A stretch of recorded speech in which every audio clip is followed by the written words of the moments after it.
Hello friends, welcome back to cinema secrets. இன்னைக்கு இந்த பதிவில் நான் பேச போகிறது நம்ம தமிழ் சினிமா ரசிகர்கள் அத்தனை பேரும் கொஞ்சம் முழிச்சுக்கோங்கப்பா அப்படின்னு சொல்கிறதுக்கு முக்கியமான காரணமாக இந்த பதிவு விளங்கும் அப்படின்றதால எந்த சந்தேகமும் இல்லை. காரணம் என்னன்னு பார்த்தீங்கன்னா, சமீபத்தில் கிட்டத்தட்ட ஒரு 2 வருஷம் எடுத்துவாங்களேன், ஏகப்பட்ட தமிழ் பழைய படங்கள் எல்லாமே ரீரிலீஸ் பண்ணிட்டு இருக்கிறாங்க. ஏன்பா இதுக்கும் நாங்கள் மூச்சுக்கிறதுக்கும் என்னப்பா சம்பந்தம் இருக்குது, என்னையா நீ மறுபடியும் பழைய மாதிரியே குழப்பற அப்படின்ற மாதிரி கேட்டிங்கன்னா, குழப்பம்லாம் இல்லை நண்பர்களே. இன்னைக்கு ரீலீஸ் பண்ணக்கூடிய படங்கள் எல்லாமே பார்த்தீங்கன்னா கோடி கணக்கில் கலெக்ஷன் பண்ணிட்டு இருக்குது. ஆனால் இன்னைக்கு ரிலீஸ் ஆகிற படங்களுக்கு வரவேற்பே ஏன் கிடைக்கல அப்படின்றது தான் என்னோட கேள்வியே. இந்த கேள்விக்கு நாங்களே சிம்பிளாக பதில் சொல்லிடுவோமே. இன்னைக்கு வர படங்கள் வந்து பெருசாக சரியா நல்லா இல்லை, ஆனால் அந்த காலத்து படங்கள்லாம் வந்து ரசிக்கும் தன்மையாக இருந்தது அப்படின்ற மாதிரி சொன்னீங்கன்னா மேட்ரே இதுதான். இதை பற்றி தான் இன்னைக்கு தெல்ல தெளிவாக நம்ம ஆராய போகிறோம்ப்பா. அதாவது இந்த ரீரிலீஸ் அப்படின்னு எடுத்துக்கிட்டோம்னா, சமீபத்தில் ஒரு 2 வருஷத்தில் பார்த்தீங்கன்னா இந்த கேப்டன் பிரபாகரன், படையப்பா படம், மங்கத்தா, அதுக்கப்புறம் சச்சின், பில்லா, இந்த மாதிரி படங்கள்லாம் தொடர்ந்து வந்துட்டு இருந்தது இல்லையா. இந்த மாதிரியான படங்கள் எல்லாமே ஒரு 10-15 வருஷத்துக்கு முன்னாடி எந்த அளவுக்கு பெர்ஃபார்மன்ஸ் பண்ணுச்சோ அதை விட மிகப்பெரிய பெர்ஃபார்மன்ஸ் இப்போ ரீரிலீஸ் பண்ணதுக்கு அப்புறம் பண்ணுதுங்க அப்படின்றது ஒரு சிறப்பான விஷயம் தான். ஆனால் ரீரிலீஸ் அப்படின்ற கல்ச்சர் இப்போ தான் வந்துதான்னு கேட்டிங்கன்னா அதெல்லாம் கிடையவே கிடையாதுங்க. நான் ஸ்கூல் படிக்கும் போதே நாட்டாம மாதிரி படங்கள்லாம் ரீரிலீஸ் பண்ணியிருக்கிறாங்க. ஆனால் அந்த படத்துக்கு அந்த காலகட்டத்தில் வரவேற்பு கிடைச்சதா அப்படின்றது பெருசாக எனக்கு தெரிஞ்ச வரைக்கும் எதுவுமே கிடையாது. ஆனால் இன்றைக்கி கிடைக்கிற வரவேற்பு வேறு லெவலுங்க. ஏன்னா ரீசெண்டாக கூட இந்த பங்காத்தா படத்தோட ரீரிலீஸை போய் நான் தேட்டரில் போய் பார்த்தேங்க. கிட்டத்தட்ட ஒரு 15 வருஷத்துக்கு முன்னாடி தேவி தேட்டரில் பார்த்தேன். மறுபடியும் 15 வருஷத்துக்கு அப்புறமா ஒரு நோஸ்டல்ஜியா மொமெண்ட்டாக இருக்கட்டும்னு சொல்லிட்டு தேவியில் போய் நான் பார்த்தேன். ஆனால் அன்னைக்கு இந்த 90s கிட்ஸ் எல்லாம் தேட்டரில் எப்படி அந்த படத்தை செலிப்ரேட் பண்ணாங்களோ, இன்னைக்கு 2K கிட்ஸு இவங்களுக்கு ஒரு படி மேலே போயிட்டு தேட்டரில் செலிப்ரேஷன், வேறு லெவல் செலிப்ரேஷன், ஷட்டையெல்லாம் கட்டிட்டு ஆட ஆரம்பிச்சிட்டானுங்க. பொண்ணுங்க பசங்கன்னு ஸ்க்ரீன் மேலே ஏறி டான்ஸ் ஆட ஆரம்பிச்சிட்டாங்க. அந்த அளவுக்கு மங்காத்தா படத்துக்கு வேறு லெவல் செலிப்ரேஷனுங்க. ஆனால் இந்த செலிப்ரேஷன்லாம் இப்போ வர படங்களுக்கு ஏன் இல்லை? ரசிக்கிறாங்க, வெளில வந்து குழப்பத்தோட படம் நல்லா இருக்கு நல்லா இல்லைன்றாங்க, ரொம்ப எங்களை பாதிச்சிருச்சுன்றாங்க, எமோஷ்னலாக இருக்குன்றாங்களே தவிர இந்த செலிப்ரேஷன் இப்போ இருக்கக்கூடிய படங்களுக்கு ஏன் இல்லை ஏன் இல்லை ஏன் இல்லை அதை பற்றி தான் இந்த வீடியோவில் நம்ம விவாதிக்க போகிறோமா. அதாவது இந்த கால இயக்குனர்களுக்கு என்னதான் ஆச்சு? நடிகர்களுக்கு ஒன்றாவில் காசு கொடுத்தா நடிகர்கள் எந்த மாதிரி படத்தில் வேணாலும் நடிப்பாங்க. மறுபடியும் மங்காத்தா 2 நடிக்க போகிறேன் அப்படின்னு அஜித்தை நீங்கள் கூப்பிட்டீங்கன்னா அஜித்துக்கு நல்ல சொற்பமான காசை கொடுத்தா அஜித் வந்து நடிப்பார். ஸோ நடிகர்களுக்கும் இந்த இயக்குனர்களுக்கும் எந்த சம்பந்தமும் இல்லை. ஏன்னா இங்கு ஒரு சில நடிகர்கள், ஒரு சில இயக்குனர்கள் நடிகர்கள் மேலே பழிய போட்டுட்டு இவங்க எஸ்கேப் ஆயிடுறாங்க. அதாவது ஸ்கிரிப்ட் ரெடி பண்ணுறது இவங்க தான், ஸ்க்ரீன் பிளே பண்ணுறது இவங்க தான், ஆனால் நடிகர்கள் என்னோட கதையில் நடிக்க மாட்டேன்றாங்க, அதனால தான் நான் இப்பேற்பட்ட படத்தை எடுத்துட்டு இருக்கேன் அப்படின்னு மொத்த பழியும் தூக்கி நடிகர்கள் மேலே போடுறாங்க. ஆனால் நடிகர்களோட மெயின் நோக்கமே என்ன தெரியுங்களா? காசு கொடுத்தா அதை நான் நடிப்பேன், கதை நல்லா இருந்தால் போதும், அவ்வளோதான். ஸோ அதனால் மொத்த பழியும் நம்ம நடிகர்கள் மேலே தூக்கி போடுறதால எந்த ஒரு பலனும் கிடையாது. எல்லா பழியும் தூக்கி நம்ம இயக்குனர்கள் மேலேயும் போடக்கூடாது. இன்னைக்கு இருக்கிற சூழலுக்கு ஏற்ற மாதிரி தான் இயக்குனர்கள் படம் எடுக்கிறாங்க அப்படின்ற மாதிரி சொல்லுவேன். குறிப்பாக இன்னைக்கு இருக்கக்கூடிய இயக்குனர்கள் படம் எப்படி எடுக்கிறாங்கன்னு பார்த்தீங்கன்னா, தேட்டருக்கு அவன் வருவான், எப்பப்பா ஏற்கனவே வேலை செஞ்சு நொந்து நூடுல்ஸ் ஆகி கிடக்கிறேன், அங்கேயும் வந்து எனக்கு ப்ரெஷர் போடுறாங்க, தியேட்டரில் வந்து ஒரு 2 மணி நேரம் உட்காந்து ஜாலியாக சந்தோஷமாக சிரிச்சுக்கிட்டு கொஞ்சம் செலிப்ரேஷனோட இருந்துட்டு போகலான்னு தேட்டருக்கு வந்தா இவனுங்க இன்னும் நம்மளை டிப்ரெஷனில் ஆழ்த்தி ஏற்கனவே இருக்கிற பிரச்சனை தாங்காமல் இந்த தேட்டரில் இந்த படத்தை பார்த்தோன்னே நம்ம வாழ்கிறதே வேஸ்ட்ரா அப்படின்ற அளவுக்கு நீங்கள் படம் எடுத்து வைக்கிறானுங்க. அதனால் இப்போ ஏற்பட்ட படங்களை தேட்டரில் பார்க்குறதோட வீட்டில் உட்காந்து ஓடிடியில் ஓட்டி நான் பார்த்துறேன் அப்படின்னு சொல்லி தேட்டருக்கு வரக்கூடிய ஆடியன்ஸும் கொஞ்சம் கொஞ்சமாக குறைஞ்சிட்டானுங்க. இந்த செலிப்ரேஷன் மூடி நம்ம ரசிகர்களுக்கும் சுத்தமாக போய் விட்டது. செலிப்ரேஷன்னா என்னன்னே தெரியாமல் போயிடுச்சு. அதனால் எந்த படத்தை கொண்டாடுறது, எந்த படத்தை பாராட்டுறதுன்னு தெரியாமல் மைக்கை கொண்டு வந்து முன்னாடி நீட்டினா என்ன பதில் சொல்கிறதுனே தெரியாமல் ரொம்ப இவனுங்களும் கிறிஸ்டோபர் நோலன், ஸ்டீபன் ஸ்பீல்பர்க் வரைக்கும் இவனுங்க வந்து ஒரு படத்தை வந்து ரிவ்யூ பண்ணுறானுங்க. அதாவது ஆடியன்ஸாக படம் நல்லா இருக்கா நல்லா இல்லையா, நல்லா இருக்குதுங்க நல்லா இல்லை, இப்படி தான் சொல்லிட்டு இருந்தாங்க ரசிகர்கள். ஆனால் இன்றைக்கி மைக்கை கொடுத்தா 1 மணி நேரம் பேசுகிறானுங்க, இவனுங்களே படத்தை ரிவ்யூ பண்ணுறானுங்க. அந்த அளவுக்கு நம்ம ஆளுங்களை ஞான சூனியங்களை ஆக்கி விட்டது யாரு? அதான் நம்மளுக்கும் தெரியல. அதை பற்றியும் பேசுவோம். இப்போது என்னதான் ஆச்சு, என்னதான் பிரச்சனை, இப்பேற்பட்ட கல்ச்சர் எப்போ ஆரம்பிச்சுது, இப்பேற்பட்ட படங்களை எதனால் எடுக்கிறானுங்க, எதனால் இந்த மசாலா என்டர்டெயின்மெண்ட் படங்கள்லாம் இப்போ சமீப காலத்தில் வரதே கிடையாது.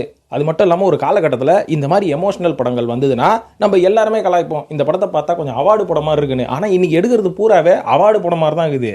இதுக்கு பின்னாடி ஒரு மிகப்பெரிய வரலாறே இருக்குது. இந்த ஒரு கன்வர்ஷன், இந்த ஒரு டிரான்ஸ்ஃபர்மேஷன் எப்படி நடந்தது அப்படின்றத சுருக்கமாக ஒரு 3 நிமிஷத்தில் சொல்கிறேன்.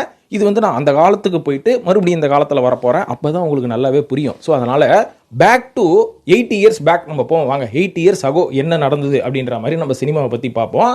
அன்னைக்கு இருந்த காலகட்டம் கிட்டத்தட்ட ஒரு 80 வருஷத்துக்கு முன்னாடி நடிகர்கள் அப்படின்னு சொல்ல மாட்டாங்க, கலைஞர்கள் அப்படின்ற மாதிரி தான் சொல்லுவாங்க. ஏன்னா அன்னைக்கு இருந்த கலைஞர்கள் எல்லாருமே இந்த கலை நிகழ்ச்சி பண்ணுறது, நாடகம் பண்ணுறது, டான்ஸ் ப்ரோக்ராம் பண்ணுறது அப்படின்ற மாதிரி தான் இந்த என்டர்டெயின்மெண்ட் இண்டஸ்ட்ரி இருந்தது. அதனால் அவங்கள ஏன் கலைஞர்கள் அப்படின்னு சொல்லுவாங்கன்னு பார்த்தீங்கன்னா, அன்னைக்கு இந்த மாதிரியான பெர்ஃபார்மன்ஸ் பண்ணுற எல்லாருமே ட்ரெயின்டான டான்சர்ஸ், ட்ரெயின்டான மியூசிஷியன்ஸ், ட்ரெயின்டான ஆக்டர்ஸ். ஸோ இந்த மாதிரி டான்ஸரு, மியூசிஷியன், ஆக்டராக ரொம்ப ஈஸியெல்லாம் ஆகிட முடியாது. இன்னைக்கு இருக்கிற காலகட்டம் மாதிரி இன்ஃப்ளூயன்சரு, யூடியூபர்லாம் வந்து நடிகராக மாறிட்டு வராங்க. அன்னைக்கு அப்படி பண்ண முடியாது. அதுக்கான ப்ராப்பரான பயிற்சி, அதுக்கான கால அவகாசம்லாம் கொடுத்ததுக்கு அப்புறம் தான் நீங்கள் ஒரு திறமையான நடிகராகவோ, திறமையான டான்ஸராகவோ, மியூசிஷியனாகவோ ஆக முடியும். அப்பேற்பட்ட ஆட்கள் தான் அன்னைக்கு கலை நிகழ்ச்சியை தொகுத்து வழங்குறது, கலை நிகழ்ச்சியில் பார்ட்டிசிபேட் பண்ணுறது, ரசிகர்களை வந்து என்டர்டெயின் பண்ணுறது அப்படின்ற மாதிரி கிட்டத்தட்ட ஒரு 80 வருஷம், அதாவது 80 வருஷத்துக்கு முன்னாடி என்டர்டெயின்மெண்ட் இண்டஸ்ட்ரி அப்படி தான் இருந்ததுங்க. ஸோ அதுக்கப்புறமா இந்த நாடக நிகழ்ச்சி, கலை நிகழ்ச்சி, கச்சேரி இதெல்லாம் போக போக போக கலைஞர்கள் மரியாதை, பணம், வசதி அப்படின்னு வேற லெவல்ல கோல் வச்சிருந்தாங்க. அதுக்கப்புறம் காலகட்டம் மாறுது. சினிமா அப்படின்ற ஒரு மீடியம் வருது, திரை அப்படின்ற ஒரு மீடியம் வருது. ஸோ இதன் மூலயமாக இந்த கலைஞர்கள் எல்லாருமே சினிமாக்குள்ள வராங்க.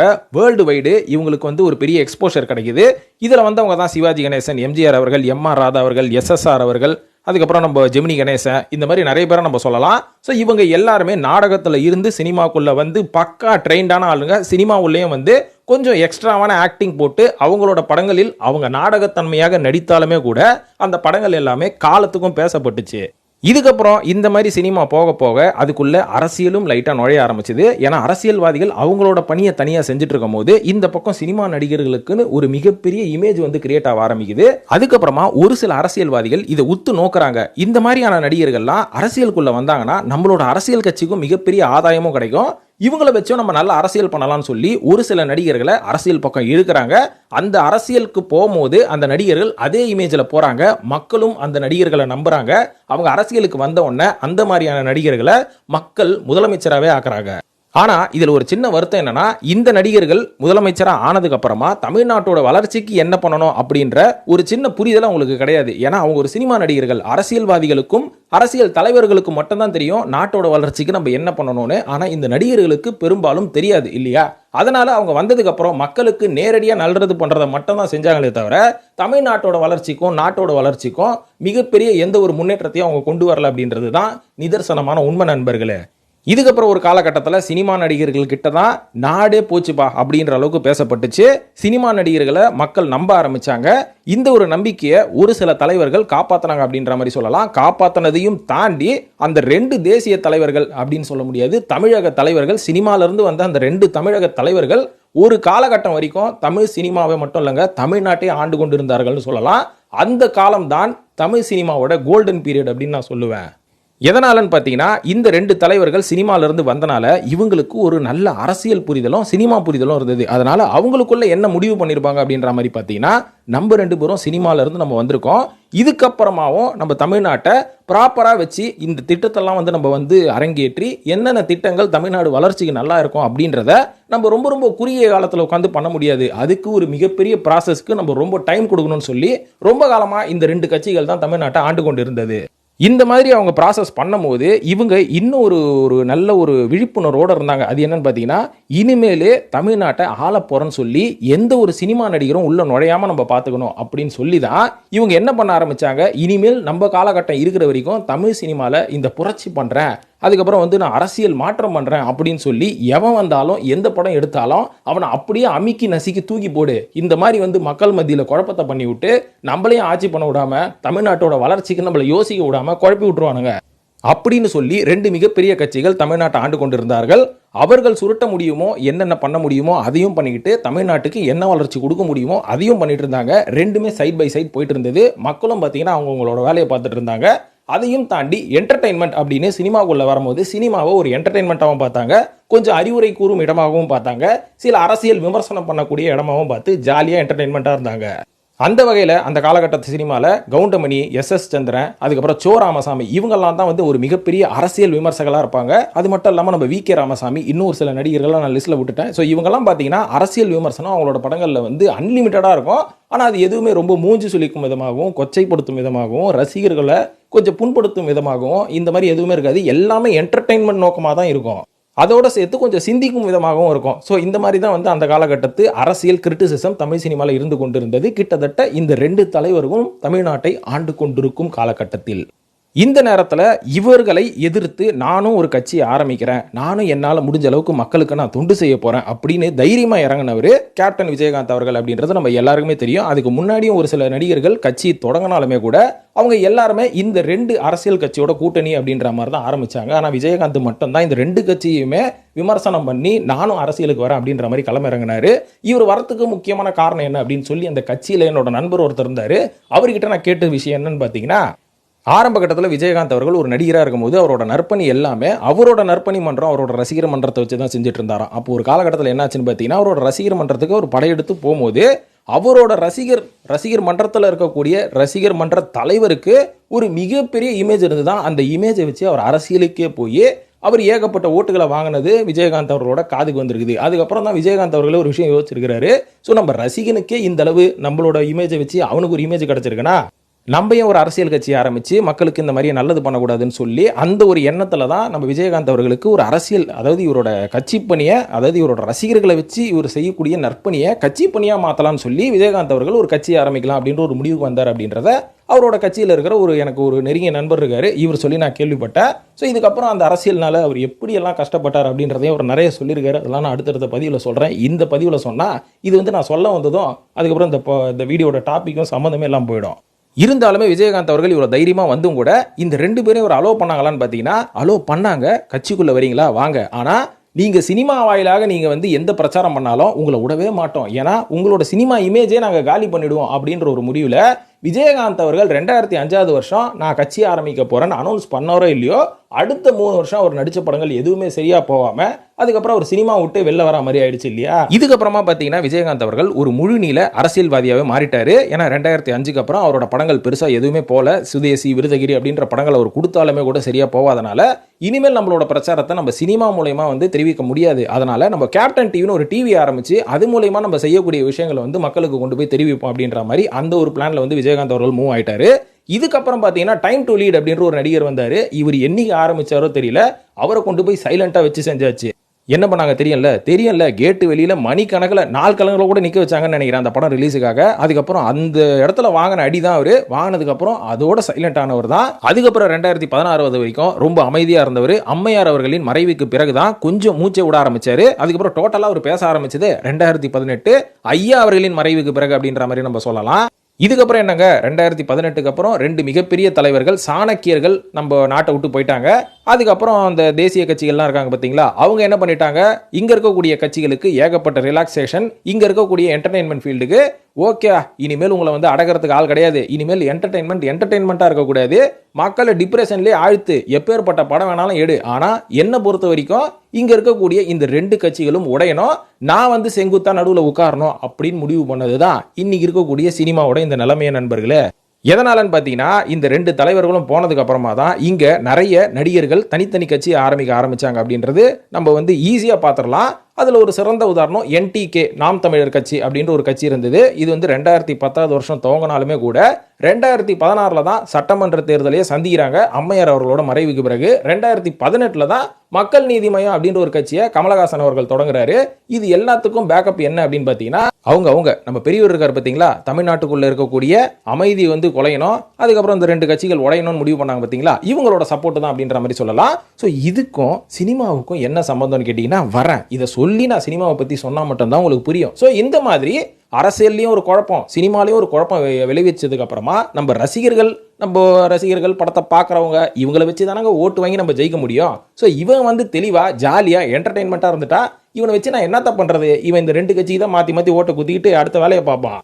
அதனால இவன் மனசுல ஒரு வெறுப்பு உண்டாக்குவோம். கடந்த 30 வருஷமா இந்த 2 கட்சி நீ ஓட்டு போட்டனால உனக்கு என்ன நடந்தது, என்ன முன்னேற்றம் கிடைச்சது, உன் வாழ்வாதாரத்துல என்ன கிடைச்சது அப்படின்னு இவனை நம்ம சிந்திக்க வைப்போம், யோசிக்க வைப்போம். அந்த 2 கட்சிகளும் கடந்த ஒரு 30-40 வருஷமா என்னென்ன அட்டூழியங்கள் பண்ணாங்க அப்படின்னு பழைய விஷயத்தெல்லாம் கிண்டி கிளறி படமா எடுப்போம். இதுக்கு நாங்கெல்லாம் ஃபண்டு பண்றோம் அப்படின்ற மாதிரி ஒரு சில இயக்குனர்கள் ஒரு சில அரசியல் கட்சிகளின் தூண்டுதலின் பேரில் படம் எடுக்க ஆரம்பிச்சாங்க.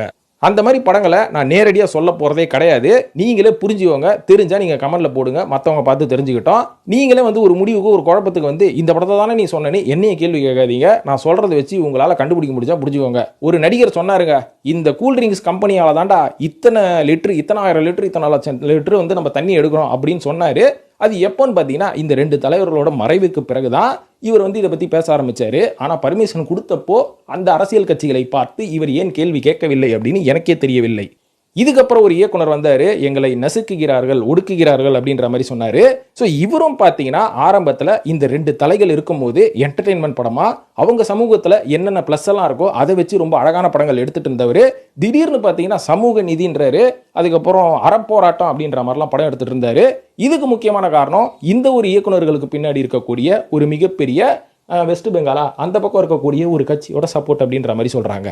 இதுக்கப்புறம் ஒரு இயக்குனர் இருக்காரு, ரத்தம் தெறிக்க தெறிக்க படம் எடுப்பாரு. அதாவது மங்காத்தா படத்துல கூட ஒரு ஷூட்டிங் சீன் ஒன்று வருங்க. இப்போ நான் சமீபத்தில் பார்த்தல, அந்த ஷூட் பண்ணும்போது அந்த செஸ்ட்ல இருந்து அந்த பிளட் வருது பார்த்தீங்களா, இதை கூட அன்னைக்கு சென்சார் பிளர் பண்ணி ரிலீஸ் பண்ணியிருக்கானுங்க. ஆனால் இன்னைக்கு இருக்கக்கூடிய காலகட்டத்தில் ரத்தம் தெரியுது ட்ரைலர்லையும் போஸ்டர்லையும். ஸோ இதெல்லாம் சென்சார் பண்ணால் ஹீரோட மூஞ்சே தெரியாது. ஏன்னா ஹீரோ மூஞ்சி ஃபுல்லாக ரத்தமாகுது.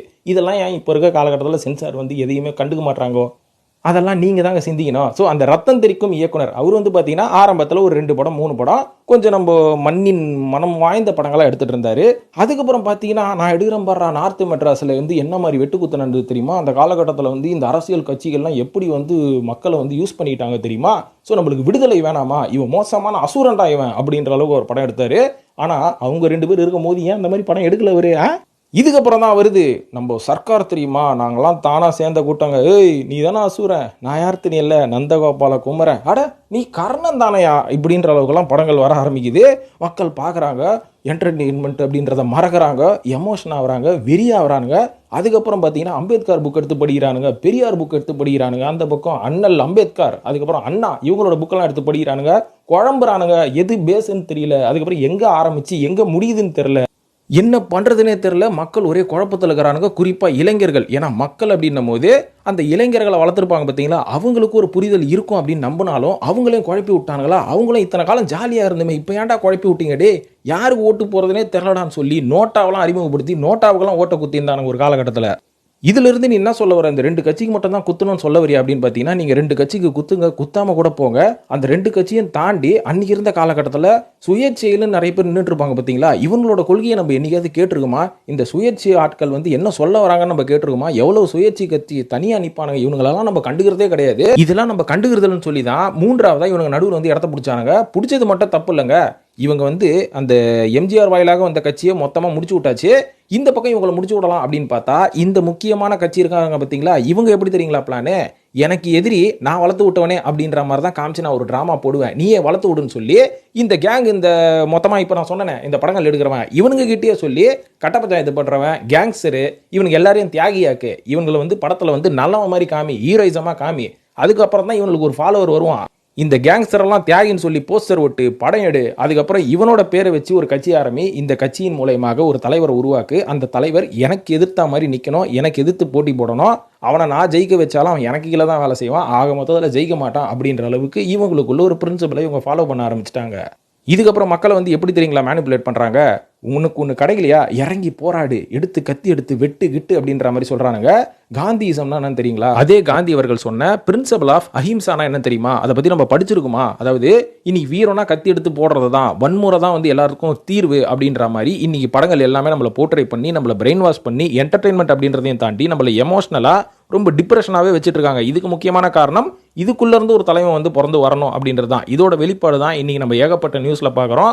16 வயசு பசங்க 15 வயசு பசங்கள்லாம் கத்தி எடுத்து ரவுடிசம் பண்ணிட்டு இருக்கிறானுங்க. இதெல்லாம் வந்து ஒரு கடந்த 30 ஆண்டுல இருந்துதான்னு கேட்டிங்கன்னா எல்லா காலகட்டத்திலும் இருந்தது. ஆனால் நம்பர்ஸ் ரொம்ப கம்மியாக இருந்தது. இன்னைக்கு இவங்களோட தலை தூக்குதல் ரொம்ப அதிகமாக இருக்கிறதுக்கு சினிமாவும் ஒரு மிகப்பெரிய பொறுப்பு அப்படின்றத தான் இப்போ நான் சொல்ல வரேன். இந்த மாதிரி ஐடியாலஜியை தான் 30 வருஷமாக நம்ம பார்த்த தமிழ் சினிமா நம்மளுக்கு சொல்லி கொடுத்துருக்கு. ஆனால் இன்னைக்கு வர படங்கள் எல்லாமே ரொம்ப வைலன்ஸை வந்து திணிச்சு இனிமேல் எல்லாத்துக்கும் தீர்வு வைலன்ஸ் மட்டும்தான் அப்படின்ற மாதிரி மக்களோட மனசை டோட்டலாக மாற்றி விட்டனால தான் என்ன பண்ணுறதுன்னு தெரியாமல் அவன் மொழி புதியை சுற்றினுக்கிறான் அப்படின்ற மாதிரி நான் சொல்லுவேன். ஸோ போராட்டம், அதுக்கப்புறம் நீங்கள் ரோட்டில் களம் இறங்கி நீங்கள் செய்யக்கூடிய செயல்கள் எதுவுமே உங்களுக்கு நிரந்தர தீர்வு வெற்றியோ தரப்போகிறது கிடையாது. தற்காலிகமாக உங்களை விட்டு பிடிப்பானுங்க அப்படின்றது தான் மேட்ரு. ஸோ சிம்பிளாக ஃபைனலாக நான் என்ன சொல்ல வரேன் அப்படின்னு பார்த்தீங்கன்னா, இன்றைக்கி இருக்கக்கூடிய ஒரு பெரிய கட்சி தனக்கு ஆப்போசிஷனாக ஒரு டம்மி கட்சியை வளர்த்து விட்டு காலத்துக்கும் இவங்க மட்டும்தான் இருக்கணும் அப்படின்ற ஒரு ஐடியா கூட இருக்கலாம். கன்ஃபார்மாக எனக்கு தெரியல, இருக்கலாம் அப்படின்றத சொல்கிறேன். ஸோ இதுக்கு ஆப்போசிட்டாக தான் ஒரு மிகப்பெரிய நடிகர் ஒருத்தர் வந்து கட்சி ஆரம்பிச்சு இறங்கி பண்ணிட்டு இருக்காரு. அவருக்கும் ஏகப்பட்ட எதிர்ப்புகள் இருக்கிறது. எதனால எதிர்ப்பு இருக்கு அப்படின்ற மாதிரி பார்த்தீங்கன்னா, இப்போ நான் சொன்னேன் பார்த்தீங்களா, இந்த சினிமாவெல்லாம் வந்து ஒரு செட் ஆஃப் மக்களை பூஸ்ட் பண்ணி வச்சு வன்முறை தான் வந்து நம்மளோட தீர்வு, எல்லாத்துக்கும் தீர்வுன்னு சொல்றாங்க பார்த்தீங்களா, இவனுங்கெல்லாம் சேர்ந்து தான் இந்த கட்சிக்கும் ஆதரவு கொடுத்துன்னு இருக்கிறானுங்க. அதனால நான் சொல்லக்கூடிய இந்த பெரிய கட்சி ஆப்போசிஷனா ஏகப்பட்ட டம்மி கட்சிகளை உட்கார வச்சு இவங்க மட்டும் தான் பெரிய ஆளா வந்து அடுத்த ஒரு 50 வருஷம் வரணுன்ற மாதிரி முடிவு பண்ணியிருக்கலாம். ஸோ அதுக்கான ஒரு தொடக்கம் தான், அதுக்கான ஒரு பிளானிங் தான் கடந்த ஒரு 5-6 வருஷமா நடந்துட்டு இருக்கு தமிழகத்தில்னு சொல்லலாம். அதுக்கு இந்த சினிமா ஒரு மிகப்பெரிய உறுதுணையா இருந்து மக்களை மேனிப்புலேட் பண்ணுது அப்படின்றது தற்போதைய தகவல் நண்பர்களே. இப்போ நான் சொல்றதை வச்சு நீங்க எதையுமே நம்பாதீங்க. அதுக்கப்புறம் உண்மையா இல்லையா அப்படின்றத நீங்க உங்க சைடில் ரிசர்ச் பண்ணி முடிவு பண்ணிக்கோங்க. அதுக்கு பதிலாக நான் பேசவே கூடாது அப்படின்னு சொல்றதுக்கான உரிமை உங்க யாருக்குமே இல்லை. என்னோட தனிப்பட்ட கருத்தை நான் சொல்லியிருக்கேன். நான் வந்து ஒரு சின்ன ஸ்பார்க் கொடுத்துருக்கேன், ஒரு சின்ன ஹெட்டிங் டாபிக் கொடுத்துருக்கேன். அதை வச்சு நீங்க ரிசர்ச் பண்ணி முடிவுக்கு வரணுமே தவிர மொட்டையா வந்து நீ வந்து எங்க ஆளை பத்தி இப்படி பேசிட்டியே, இப்படி தப்பா பேசிட்டியே, நீ அந்த கட்சியோட கைக்கூலி அப்படின்ற மாதிரி சொன்னீங்கன்னா எந்த கட்சியோட கைக்கூலியும் இல்லைன்னு நான் சொல்ல முடியாது. இந்த வீடியோ முழுசா பார்த்தவங்க நான் எல்லா கட்சியும் விமர்சனம் பண்ணியிருக்கேன் அப்படின்றத நல்லாவே புரிஞ்சுப்பீங்க நண்பர்களே. ஸோ சினிமாவுக்கும் இன்னைக்கு எடுக்கக்கூடிய காலகட்டத்தில் எடுக்கும் படங்கள், வரக்கூடிய படங்களுக்கும் நிறைய சம்பந்தம் இருக்குது அப்படின்றத நீங்கள் உணரணும். அது வந்து நீங்களே இன்னைக்கு இருக்கக்கூடிய காலகட்டத்தில் வரக்கூடிய ஃபிலிமோகிராஃபிஸை எடுத்து பாருங்க, அந்த படங்களுக்கும் அரசியலுக்கும் என்ன சம்பந்தம் இருக்குது அப்படின்னு உங்களுக்கு கண்டிப்பாக புரியும் நண்பர்களே. அதை சொல்லிட்டு இந்த வீடியோ முடிச்சுக்கிறேன். இந்த வீடியோ பார்த்ததுக்கு நன்றி. நம்ம சேனலில் சப்போர்ட் பண்ணணும்னு நினச்சிங்கன்னா கண்டிப்பாக நம்ம சேனல் மெம்பர்ஷிப்பில் ஜாயின் பண்ணுங்கள். சினிமா சீக்ரெட்ஸையும் சப்ஸ்கிரைப் பண்ணிவிட்டு ரெகுலராக ஃபாலோ பண்ணுங்கள் நண்பர்களே. நன்றி, வணக்கம்.